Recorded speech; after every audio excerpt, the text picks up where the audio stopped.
Digital wallets, explained. Centralized, DeFi, and cold storage, no hype.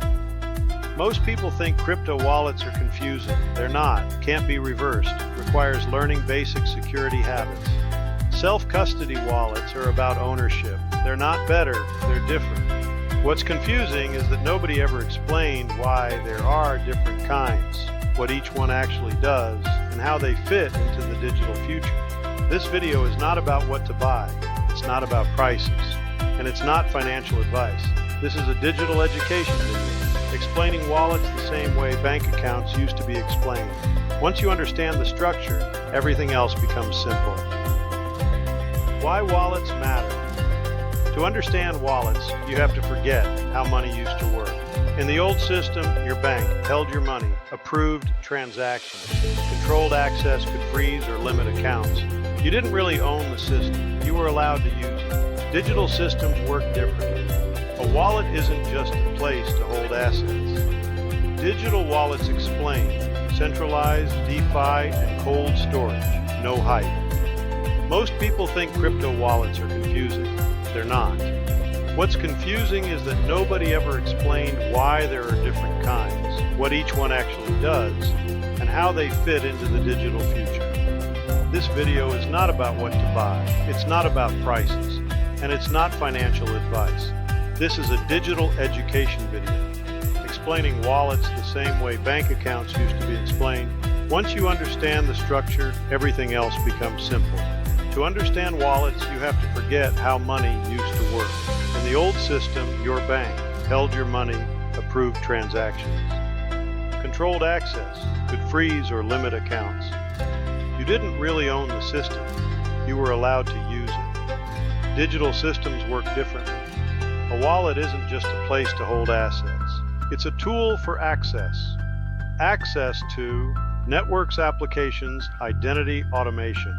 That's why understanding wallets is more important than understanding coins. The three wallet categories. There are three main categories of digital wallets.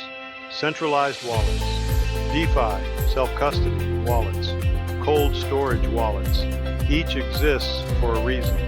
Each solves a different problem. None are good or bad by default. Let's break them down. A centralized wallet is the easiest place to start. This is when a company holds the wallet, manages access, provides recovery options. Examples include accounts on centralized exchanges. Think of this like a checking account. Pros: easy to set up, password recovery, user-friendly. Good for beginners. Cons: you don't control the keys. Access depends on the platform, subject to rules, limits, and policies. Centralized wallets are about convenience. They help people enter the digital world without needing to understand everything on day one. And that's okay, as long as you understand the trade-off. DeFi wallets are a major shift. With a self-custody wallet, you control the keys, you control access. You are responsible for security. Examples include wallets like Trust Wallet or MetaMask. Think of this like cash plus a digital interface. No one can reset your password. No one can recover your wallet for you. That's power and responsibility. Pros: full control, access to decentralized applications. No middleman approval.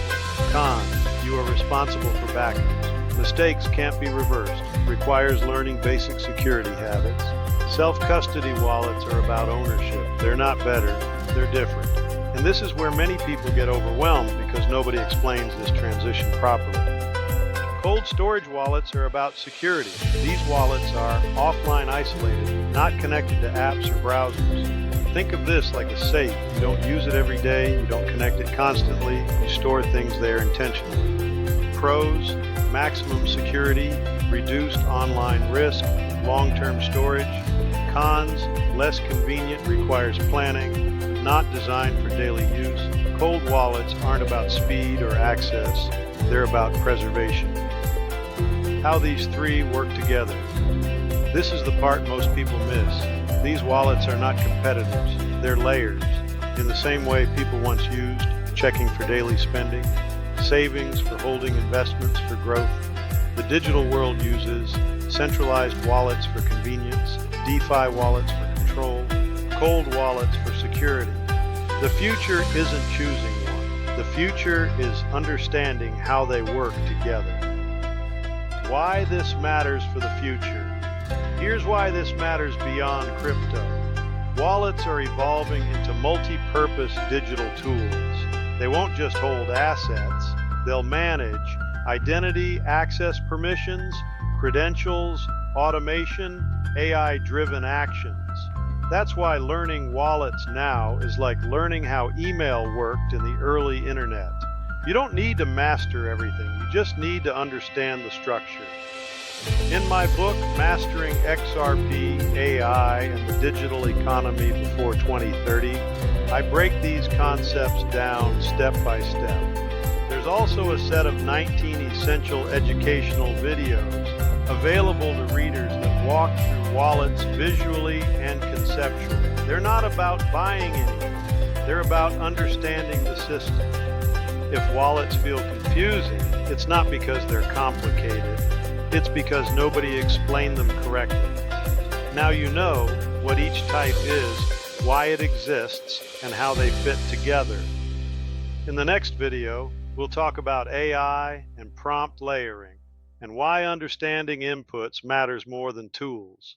Subscribe if you want clarity. I'll see you in the next one.